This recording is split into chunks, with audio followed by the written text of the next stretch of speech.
नमस्कार। Super India news TV में आपका स्वागत है। मैं हूं राजेश आर्य। आइए देखते हैं आज का विशेष समाचार। बाहरी मोर्चे पर चुनौतियों का अंबार। इस पूरे साल भारत को चीनी आक्रामकता और पाकिस्तानी शत्रुता से पार पाने की अतिरिक्त कई अन्य मोर्चे पर भी संतुलन साधना होगा। ये स्पष्ट है कि इस वर्ष भी भारत के लिए तमाम बाहरी चुनौतियां कायम रहने वाली हैं। कुछ पर अतीत की छाया भी दिखेगी, वैसे जैसे कि दशकों से चला आ रहा पाकिस्तान प्रायोजित आतंकवाद। दूसरी चुनौती नए शीत युद्ध से उपजेगी। कोविड महामारी का अनिश्चित चक्र भी अंतर्राष्ट्रीय परिदृश्य पर परेशानी का सबब बनेगा।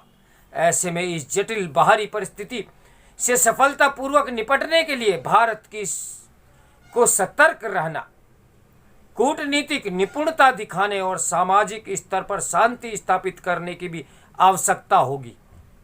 निसंदेह भारत की समक्ष सबसे बड़ी चुनौती चीन की है। हालांकि ऐतिहासिक कारणों से जनता के मन में पाकिस्तान का खतरा ज्यादा बना रहता है। वहीं भारत के साथ सीमा पर चीन का रुख कड़ा बना रहा, लेकिन पिछली सदी के आखिरी दशक में वास्तविक नियंत्रण रेखा यानी LAC पर शांति बनाए रखने को लेकर उसने सहमति जताई थी। 2013 में शी चिनफिंग के राष्ट्रपति बनने के बाद से चीन की समग्र नीतियां बदल गई और उसने भारत नीति भी शामिल है। पिछले कुछ महीनों के दौरान LAC पर चीनी आक्रामकता यही दर्शाती है कि अब वह पुराने समझौते पर टिके रहने का इच्छुक ही नहीं है। LAC पर कुछ क्षेत्रों में जरूर टकराव घटा है, किंतु चीन 2020 से पहले वाली स्थिति की ओर नहीं लौटा है। भारत इस पर भी नजर बनाए हुए है कि चीन कैसे पाकिस्तान को लगातार राजनीतिक, सैन्य, आर्थिक एवं कूटनीतिक समर्थन प्रदान कर रहा है। चीन खुद को अफगानिस्तान में स्थापित करने की कोशिशों में जुटा हुआ है, ताकि मौका मिलते ही उसके संसाधनों का दोहन कर सके। नेपाल और मालदीव जैसे देशों में भी बढ़ती चीनी पैठ घुस भारतीय हितों पर आघात कर रही है। ईरान के साथ भी चीन प्रगाढ़ संबंध बना रहा है और मध्य एशियाई देशों में उसका आर्थिक वर्चस्व बना हुआ है। स्पष्ट है कि चीनी चुनौती केवल उत्तरी सीमा तक ही सीमित नहीं रहने वाली। चीन अब विश्व की सबसे बड़ी महाशक्ति अमेरिका को भी ललकारने में लगा हुआ है। बड़ी आर्थिक सफलता हासिल करने के साथ ही चीन अपनी सामरिक क्षमताओं को आधुनिक बनाने के साथ उनके विस्तार में जुटा हुआ है। उधर उच्च प्रौद्योगिकी में भी उसने ऊंची छलांग लगाई है। बेल्ट एंड रोड इनिशिएटिव और ऐसी अन्य कवायदों से अपने प्रभाव को बढ़ाकर उसने विश्व को एक शीत युद्ध में धकेल दिया है। अमेरिका और उसके सहयोगी विश्व के विभिन्न हिस्सों में चीनी प्रभाव को बढ़ने से रोकने के प्रयासों में जुटे हुए हैं। इससे एक नया शीत युद्ध छिड़ रहा है, लेकिन अतीत से उसका संदर्भ अलग है। ऐसे में भारत को व्यवहारिक दृष्टिकोण के साथ राह तलाशने की आवश्यकता है। हिंद प्रशांत क्षेत्र में चीनी चुनौतियों का तोड़ निकालने के लिए भारत ने अमेरिका, ऑस्ट्रेलिया और जापान के साथ क्वाड बनाया है। साथ ही साथ उसने चीन को संदेश दिया है कि वैश्विक मुद्दों पर साझा हितों को लेकर वह सहयोग के लिए भी तैयार है। भारत भले ही यही दृष्टिकोण कायम रखे, लेकिन चीन की चुनौती का जवाब देने के लिए उसे भावुकता से मुक्त कूटनीति के साथ ही अपनी शक्ति भी बढ़ानी होगी। इसी कूटनीति के तहत भारत ने तालिबान के पाकिस्तान से जुड़ाव के बाद भी उससे संपर्क साधने में तत्परता दिखाई। कुछ दिन पहले ही पाकिस्तान ने राष्ट्रीय सुरक्षा नीति का ऐलान किया है। अभी उसे सार्वजनिक नहीं किया गया।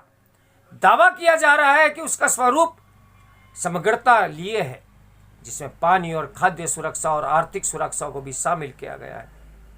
किसी देश की सुरक्षा में इन बिंदुओं को शामिल किया जाना चाहिए। हालांकि पाकिस्तान जब तक भारत को अपना स्थायी शत्रु मानता रहेगा, तब तक वह आर्थिक रूप से स्थायित्व नहीं प्राप्त कर सकता। नहीं, भारत के साथ उसके संबंध सामान्य हो सकते हैं। ऐसे में इस साल भारत को आतंकवाद सहित कई मोर्चों पर पाकिस्तानी शत्रुता से निपटना भी होगा।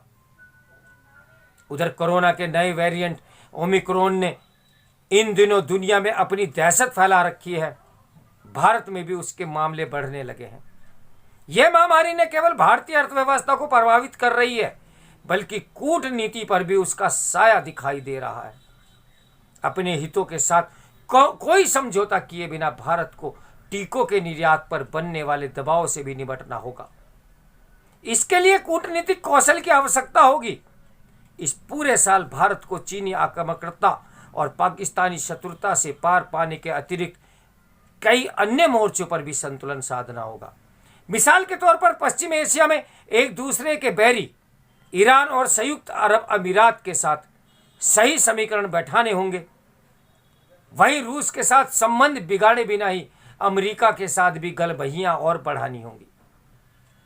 यह भी स्मरण रहे कि अगर किसी देश या समाज विभाजित है और उसमें शांति नहीं, तो उसे विदेश नीति में कभी सफलता नहीं प्राप्त हो सकती।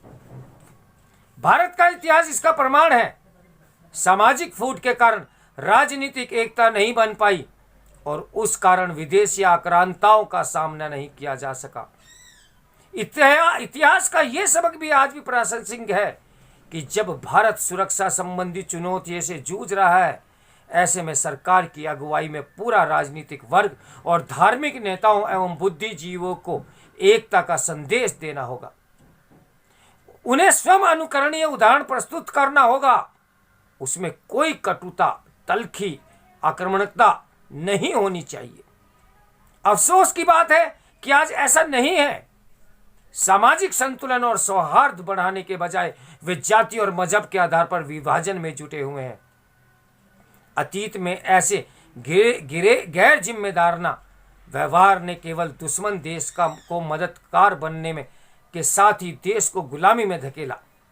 अब देश के पास दुश्मनों से लड़ने के लिए पर्याप्त साधन है, लेकिन राजनीतिक वर्ग और जनता को महसूस करना होगा कि दुनिया में भारी प्रतिस्पर्धा है। जो देश पिछड़ जाते हैं उनका अन्य अनेक तरीकों से शोषण शुरू हो जाता है। सामाजिक एकता, सैन्य एवं आर्थिक रूप से शक्तिशाली और विज्ञान प्रौद्योगिकी में अग्रणी देश ही आगे रह सकते हैं।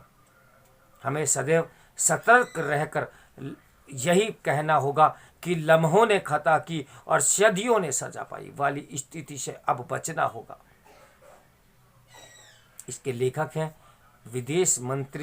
विदेश मंत्रालय से सचिव रहे हुए विवेक काटजू जी। तो मेरे साथ बने रहिए। इसी प्रकार की सुपर इंडिया न्यूज़ टीवी की ब्रेकिंग न्यूज़ में मैं आपका स्वागत कर रहा हूं। नमस्कार, राजेश आर्य हूं मैं।